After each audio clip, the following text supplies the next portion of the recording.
अपनी माँ की इकलौती बेटी थी जो घर का काम करने के साथ साथ मेहंदी लगाने का भी शौक रखती। वो फाइल में मेहंदी के डिजाइन बनाया करती और जब भी कोई त्योहार आता तो वो बस मेहंदी लगाने बैठ जाया करती। एक दिन रितिका बाहर से खाने का सामान लेकर आ रही होती है। तभी उसकी पड़ोसन रमा कहती है, अरे रितिका इधर आ, ये मेहंदी किसने लगाई तेरे हाथों में? बहुत सुंदर लग रही है। आंटी मैंने ही लगाई है। चलो सही है, मेरी भी लगा दियो करवा चौथ पर, तुझे सही लगवाऊंगी। आंटी मैं दूसरों की नहीं लगा पाती, खुद ही के लगा लेती हूँ। कोई बात नहीं बेटा, तुझे जैसी टेढ़ी मेढ़ी आती हो तू वैसे ही लगा दियो। हमारी बिटिया को तो आता ही नहीं है, उसका सारा मन तो सिर्फ पढ़ाई में ही लगता है। हाँ हाँ ठीक है, मैं चलती हूँ आंटी। फ्री में लगवानी है इसको, बाहर से पैसे दे के लगवा ले। अपनी बेटी को तो पता नहीं, पढ़ा को ही समझती है, बाकी तो सब बेवकूफ है जैसे। रितिका घर आकर सामान रखकर वापस अपने हाथों और पैरों में काली मेहंदी से टैटू बनाती है। रितिका एक हाथ में ही मेहंदी लगा पाती थी। ऐसे ही एक दिन वो अकेले बैठी पैरों में मेहंदी लगाते हुए कहती है, मेरा बेचारा एक हाथ हमेशा खाली रह जाता है। अपनी शादी के बाद तो मैं बाहर जाकर दोनों हाथों में मेहंदी लगवाया करूंगी। किससे बातें कर रही है अकेले में? कोई भूत सवार तो नहीं हो गया? और ये मेहंदी किस खुशी में लगा रखी है तूने? तेरे बाप की बारात निकल रही है, जा हो गया। क्या मम्मी मेहंदी भी नहीं लगा सकती क्या पैर में? शादी के बाद अपने ससुराल जाकर लगा लियो। ऐसे ही कुछ समय बाद रितिका को देखने साहिल नाम का लड़का आता है, जिसके बाद दोनों एक दूसरे को पसंद कर लेते हैं और दोनों की शादी तय हो जाती है। घर में शादी की तैयारियां शुरू हो जाती है, जिसके बाद मेहंदी वाले दिन रितिका अपनी मेहंदी लगवाने के लिए मेहंदी आर्टिस्ट को घर बुलाकर कहती है, भैया सुंदर सी लगाना मेहंदी, जैसे मैंने बताई है वैसे ही लगाना। टेंशन मत लीजिए, आपको बढ़िया मेहंदी लगेगी, बस आप हाथ मत हिलाइएगा। सही नहीं लगी तो पैसे काट लूंगी आपके। मेरी शादी है, मेहंदी तो मुझे भी आती है, लेकिन मेरा एक हाथ खाली रह जाएगा, फिर क्या फायदा?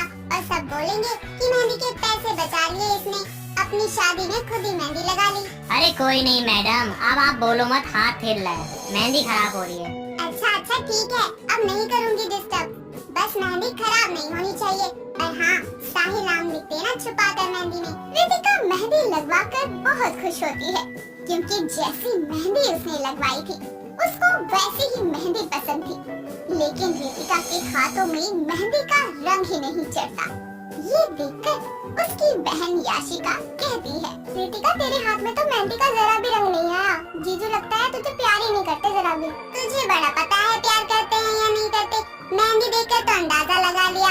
अभी दोबारा बोला ना तो मुँह निचोड़ दूंगी तेरा। गुस्सा क्यों हो रही है? अच्छा किससे लगवाई थी मेहंदी तूने? बाहर से बुलाया था मैंने। मेरा दिमाग मत खा, मुझे गुस्सा आ रहा है।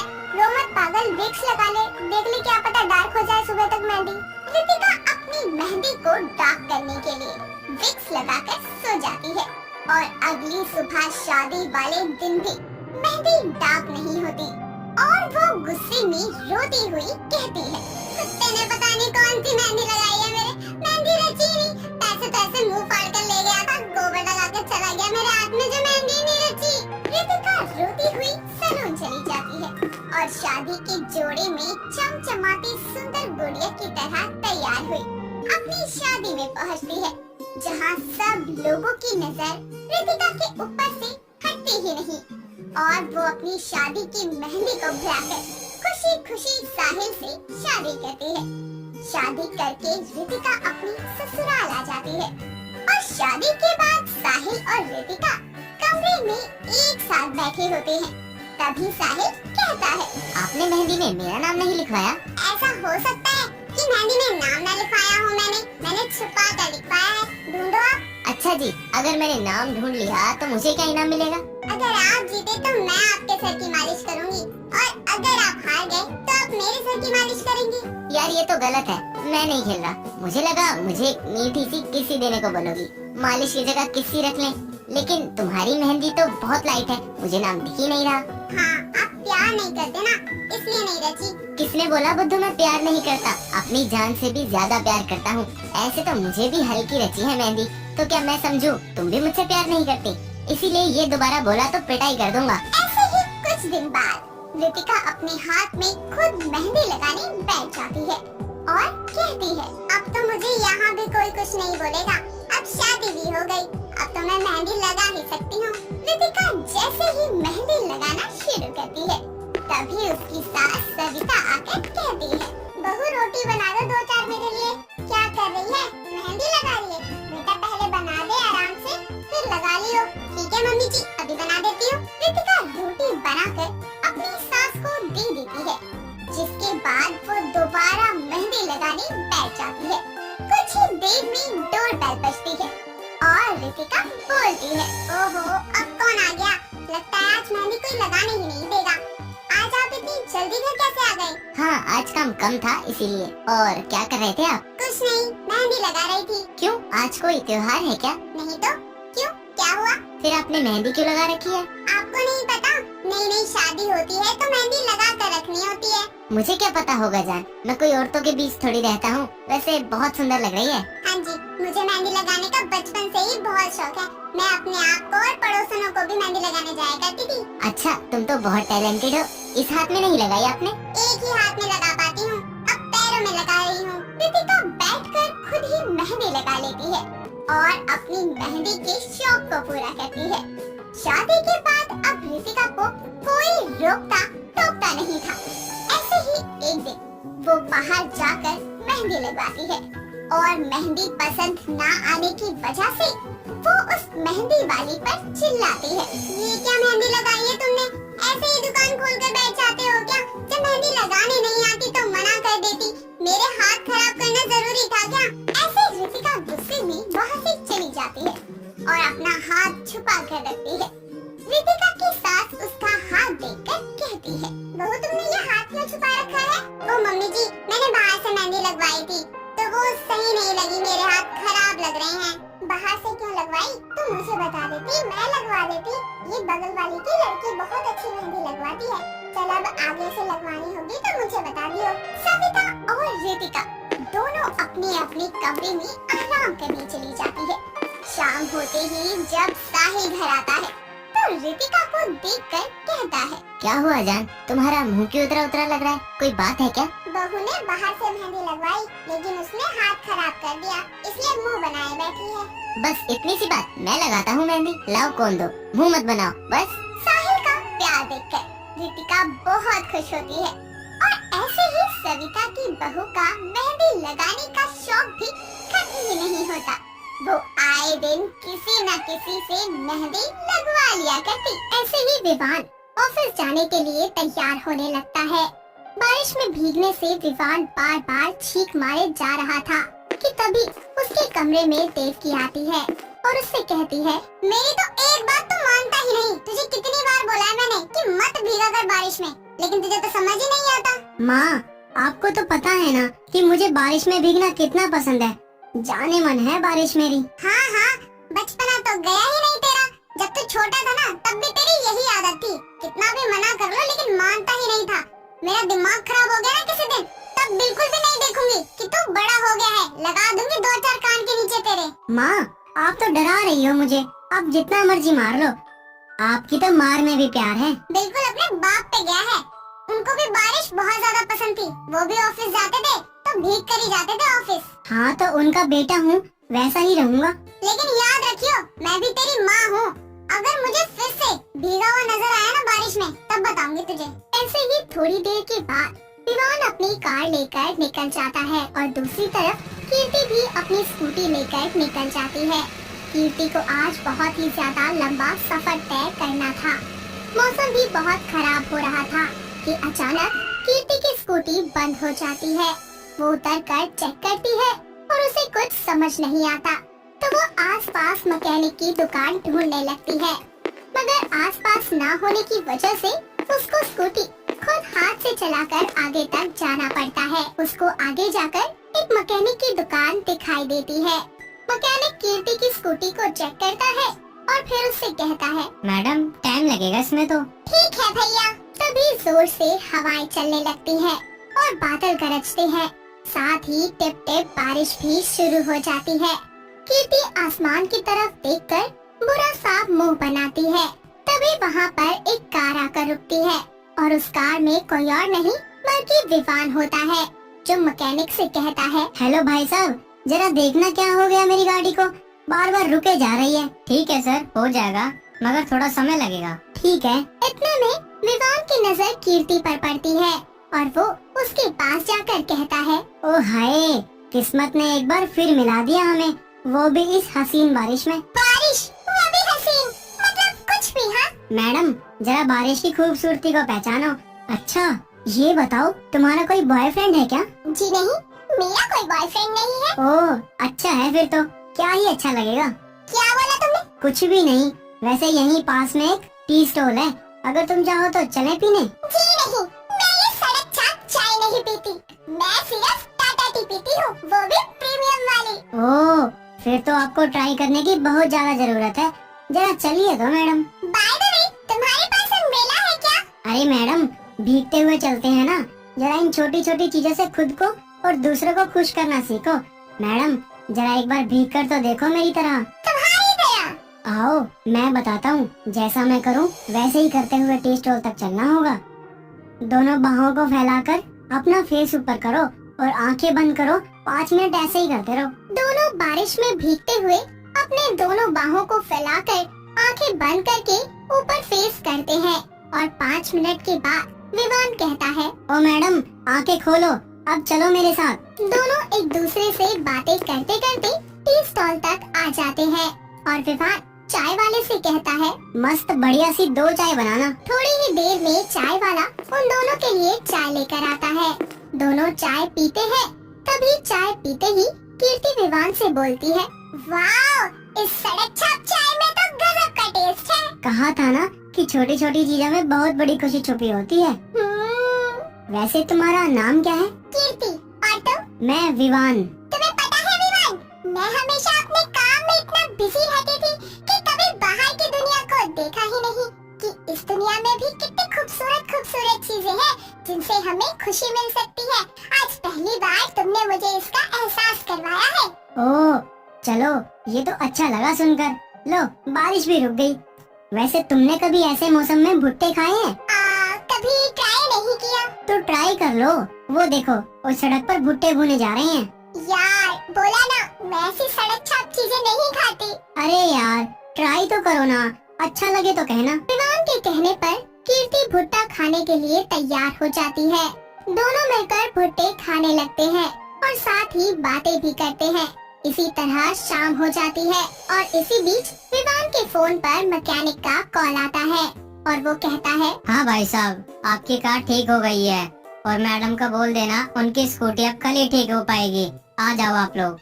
विवान फोन काट देता है और कीर्ति से बोलता है, यार कीर्ति, मैकेनिक का फोन था, मेरी कार तो बन गई मगर तुम्हारी स्कूटी नहीं ठीक हुई।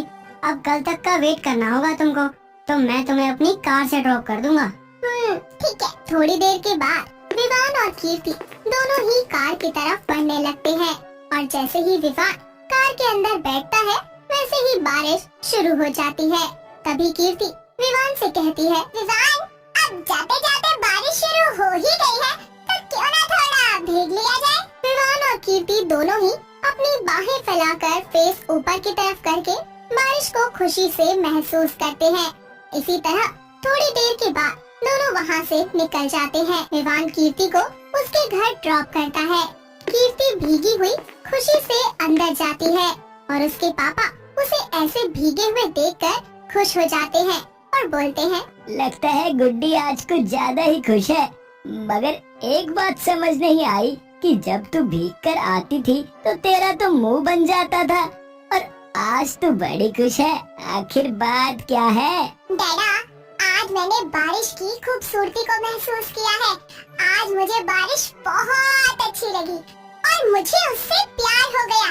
ऐसा लग रहा है जैसे ये बार बार मुझे यही बताने के लिए आ रही थी कि मुझे भी पहचानो, मैं तुम्हारी जिंदगी का बहुत इम्पोर्टेंट हिस्सा हूँ। इतना बोलकर कीर्ति छत पर चली जाती है और खुद से कहती है, आखिर इतनी भी बुरी नहीं है ये बारिश। ये मिट्टी की खुशबू, ये टिप टिप बूंदे, ये खुला आसमान बहुत खूबसूरत है। कीर्ति आंखें बंद करके बारिश का मजा ले रही होती है कि उसकी आंखों में विवान के साथ बिताए हुए सारे पल उसे याद आने लगते हैं। तभी उसके पापा उसे आवाज लगाकर कहते हैं, गुड्डी नीचे आ जा। हाँ हाँ डैडा, आ रही हूँ। अच्छा, लग गई ना सर्दी तुझे, चल गरम गरम हल्दी का दूध पी ले। आ गई, बस चेंज कर लो। कीर्ति कपड़े बदलकर गरम गरम हल्दी वाला दूध पीने लगती है और अपने पापा से कहती है, पता है डैडा, आज मैंने सड़क छाप चाय पी और फिर भुट्टे भी खाए और बारिश को बहुत अच्छे से महसूस किया और बहुत बहुत बहुत सारा एंजॉय किया। सच में आज मुझे बहुत अच्छा लग रहा है।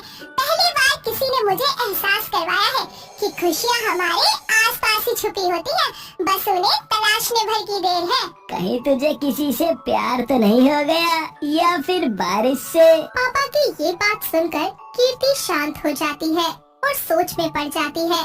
तो वहीं दूसरी तरफ विवान भी कीर्ति के साथ बिताए हुए वक्त को याद करता है और खुश होता है। रात को एक सुनसान सड़क पर बाइक खड़ी थी। साथ में वहाँ पर एक कपल भी था जिनका नाम था गिनी और मिहिर।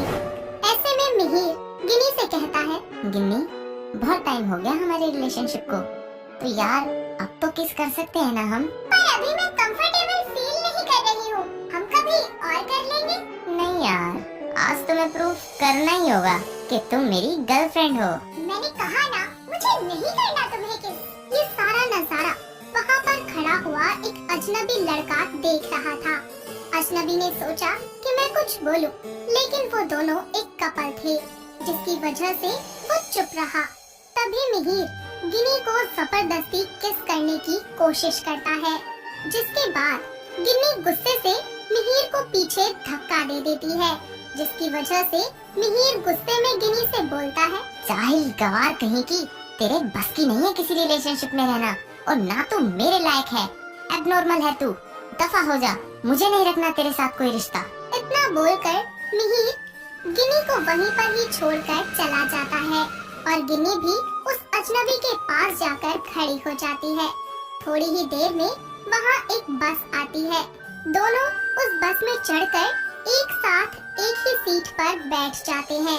गिनी इस समय सिर्फ और सिर्फ मिहिर के बारे में ही सोच रही होती है और अचानक से अजनबी की तरफ देखने लगती है और उसे किस कर देती है, जिसके बाद वो दोनों एक दूसरे में खो जाते हैं। तभी वो अजनबी बड़े ही प्यार से उससे बोलता है, तुम ठीक हो ना? मैं नॉर्मल हूँ और मैं किस कर सकती हूँ। आई नो कि तुम अभी भी अपने बीएफ की बात सोच कर मुझे किस कर रही हो। हाँ ये तो है। वैसे तुम्हारा नाम क्या है? मैं अजनबी। और तुम? अजनबी? हाँ। ये कैसा नाम है? नाम नहीं है मैडम, मगर हूँ तो अजनबी। हाँ ये तो है। वैसे तुम परेशान सी लग रही हो। हाँ यार, परेशान तो मैं बहुत ज्यादा हूँ। क्या हुआ?